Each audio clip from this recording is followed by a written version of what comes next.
we can say that you speak through your mouth, you run a lot your mouth, there's a lot of conversation, but then you don't produce. Have you ever met a person that a lot of people, you have a gym everywhere, right?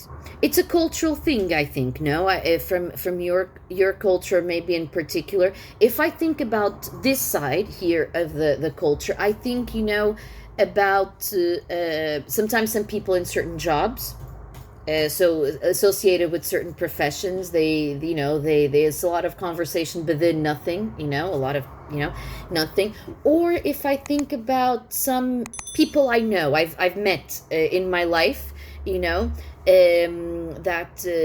they're a lot about doing this, doing that, business ideas, or this would be good, I will be doing this.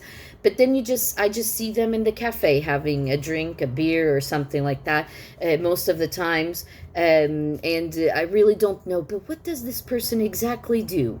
How does this person materialize, right? But what does this character, right, is sort of how do we say, represents a high self-esteem, positivity, right? And this is a good thing, it's a bad thing. What is this telling us? So they are dangerous people. So here the self-esteem and the positivity is not a good thing if it's like this, right? If you believe in your own lies, let's say, right, and you never materialize anything. This is very close to what we probably will call some scammers. I have here a reference from the book Life Coaches with 25 Years Old. What does this mean? Is it like when we say a life coach with 25 years old, we're being ironic, right? Why? A life coach cannot be 25 years old. I saw when I thought about the life coaches with 25 years old, I thought about there is literally like life coaches, mental coaches, all those that are very, very young, and they're coaching you, right? They're coaching you into whatever. It can be good finances, could be mental health, can be, it's not impossible, but they're very young. And I think, well, what have you gone through in life that will allow you to now tell me some suggestions, give me some suggestions, and give me sometimes I think that about the young generation. And he does speak here about the young generation, the technology generation now. But I think they're like, 20s, and they know everything, and now more with the social, right? Yeah.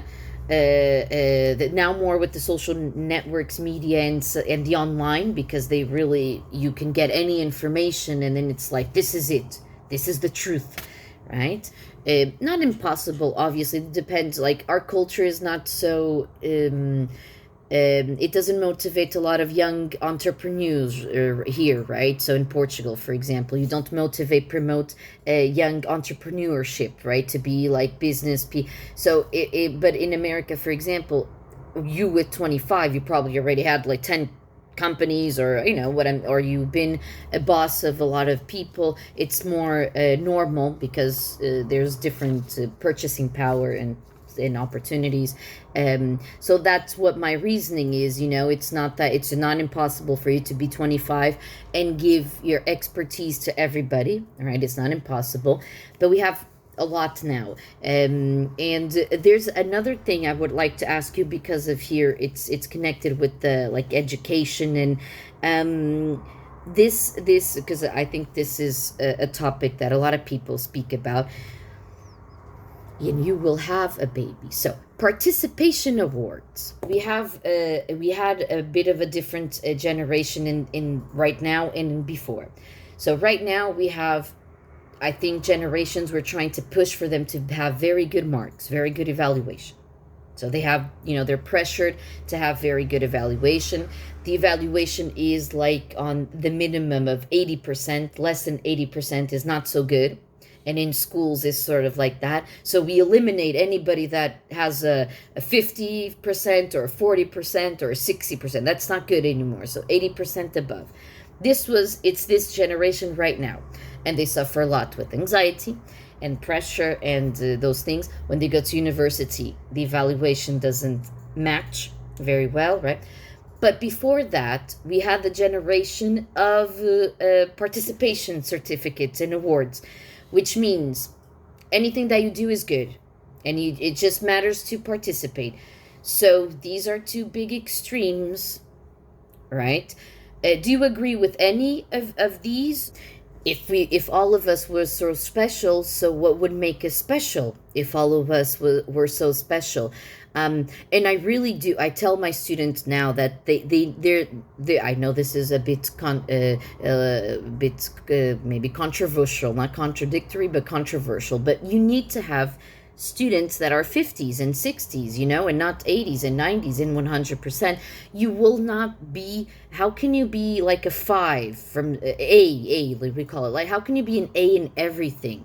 Either you're like a genius, that's cool, but an A in arts, in languages, and maths, and, and I tell them all the time, I wasn't, and I know I'm still not. So my maths and physics and chemistry is not a good part of my brain, doesn't work, but not good with arts so much. I can be creative, but not with anything.